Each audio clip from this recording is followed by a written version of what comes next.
Hello friend, नमस्ते। मैं घूंघट वाली अपने यूट्यूब चैनल में आप सभी का स्वागत करती हूँ।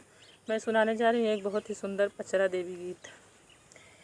झूलवा निमिया की डरिया झूले ली मैया, झूलना निमिया की डरिया झूले ली मैया।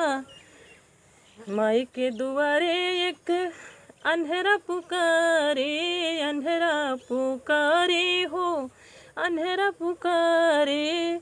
नयना निमिया की डरिया देवेली मैया, नयना निमिया की डरिया देवेली मैया। झूलवा निमिया के डरिया झूलेली मैया, झूलवा निमिया के डरिया झूलेली मैया।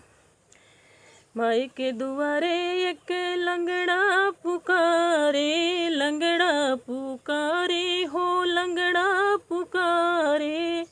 पैरा निमिया की डरिया देवेली मैया, पैरा निमिया के डरिया देवेली मैया।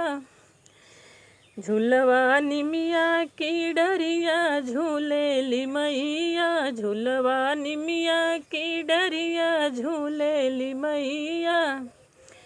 माई के दुआरे एक बजनी पुकारे, बजनी पुकारे हो, बजनी पुकारे। बलका निमिया की डरिया देवेली मैया, गोदिया निमिया की डरिया भरेली मैया। झूलवा निमिया की डरिया झूलेली मैया, झूलवा निमिया की डरिया झूलेली मैया। माई के दुआरे एक निर्धन पुकारे, निर्धन पुकारे हो, निर्धन पुकारे।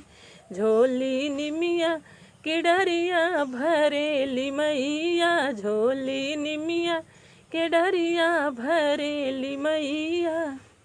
झूलवा निमिया की डरिया झूलेली मैया, झूलवा निमिया के डरिया झूलेली मैया। तो दोस्तों, ये था मेरा छोटा सा देवी गीत। कैसी लगी आप सबको कमेंट में ज़रूर बताना। प्लीज़ मेरी चैनल को सब्सक्राइब करना, वीडियो को लाइक करना। तब तक के लिए बाय बाय। फिर मिलूँगी कोई अगली नेक्स्ट वीडियो में अच्छे गीत के साथ।